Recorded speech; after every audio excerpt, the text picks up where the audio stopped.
कैसे हराया. मित्रांनो, तुम्हाला आठवत असेल बघा, मुंबई महापालिका निवडणुकीच्या निकालानंतर मोठ्या वादात सापडलेलं एक नाव होतं बघा, सहर शेख. ठाण्याच्या मुंब्रामधून त्या MIMच्या नगरसेविका म्हणून निवडून आल्या. इथवरही सगळं ठीक आहे, पण निवडून आल्यावर त्यांनी धार्मिक तेढ निर्माण करण्याचा मोठा प्रयत्न केलेला होता.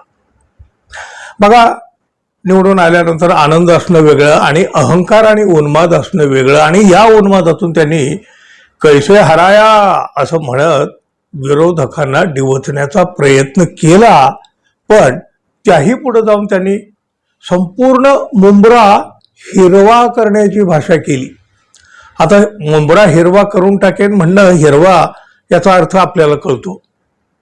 अर्थात पुढे हे सगळं प्रकरण अंगावर शेकायला लागल्यावर त्यांनी सारवासारव करण्याचा प्रयत्न केला. पण या वक्तव्यामुळं या नगरसेविकेची चर्चा राज्यभर झाली. अन्यथा यांना कोणी मुंब्र्याच्या बाहेर कोणी ओळखायचा विषयही येत नव्हता. निवडणुकीतील विजयाचा अहंकार कसा नसावा हे दाखवणारं हे एक बोलकं उदाहरण होतं. शीशे के घर में रहने वाले कभी दूसरों पे पत्थर नहीं फेका करते असं म्हटलं जातं. बघा, या सहर शेख यांना नगरसेविका होऊन अवघे काही महिनेच झाले आणि त्यांचे नगरसेविका पद जाण्याची सुद्धा वेळ लगेच्या लगे आली सुद्धा. त्यांचं जात प्रमाणपत्र हेच अवैध असल्याचा अहवाल ठाण्याच्या तहसीलदारांनीच दिलेला आहे. शिवाय त्यांच्यावर गुन्हा दाखल करण्याची शिफारस सुद्धा करण्यात आलेली आहे. सहर शेख यांचे वडील युनूस शेख यांचं जात प्रमाणपत्र अवैध असल्याची तक्रार जावेद सिद्दीकी नावाच्या व्यक्तीनंच केलेली होती. आणि मग या तक्रारीची दखल घेत प्रशासनाकडून चौकशी करण्यात आली. ठाण्याच्या तहसीलदारांनी उमेश पाटील यांनी सादर केलेल्या अहवालामध्ये या तक्रारीत प्रथमदर्शनी तथ्य असल्याचं समोर आलं. आणि बघा, सगळ्यात मोठी धक्कादायक बाब म्हणजे सहर शेख या मूळच्या उत्तर प्रदेशातील गाझियाबाद इथल्या रहिवाशी असल्याचं सुद्धा या तपासामध्ये निष्पन्न झालं, उघड झालं. मग बघा, दुसऱ्या राज्यातील रहिवासी असताना महाराष्ट्रात आरक्षणाचा लाभ घेतल्याचा ठपका त्यांच्यावर ठेवला गेला.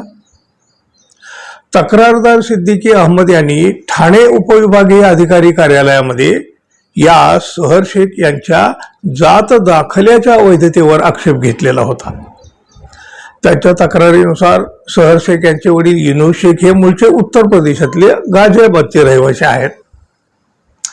महाराष्ट्रात स्थलांतरित झाल्यानंतर नियमानुसार त्यांना नमुना 10 लागू असताना सुद्धा त्यांनी अधिकाऱ्यांची दिशाभूल करून नमुना 8चा वापर केला. आणि मग त्याद्वारे त्यांनी महाराष्ट्रातील इतर मागास प्रवर्गाचा म्हणजे ओबीसीचा बनावट दाखला मिळवला. आणि याच दाखल्याच्या आधारानं सहर शेख यांनी मुंबई शहर जिल्हाधिकारी कार्यालयातून जात प्रमाणपत्र मिळवलं आणि ठाणे महापालिका निवडणूक लढवली.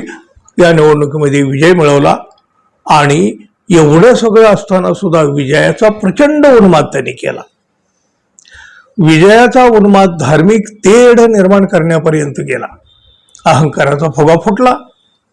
या उन्मादात त्यांनीच विचारलं होतं कैसे हराया, आणि आता त्याचं उत्तर सुद्धा मिळालं, कैसे हराया. अहंकाराची नशा खाडकन उतरली. आणि हे तर होतच असतं, गर्भाचं घर खाली येतच असतं.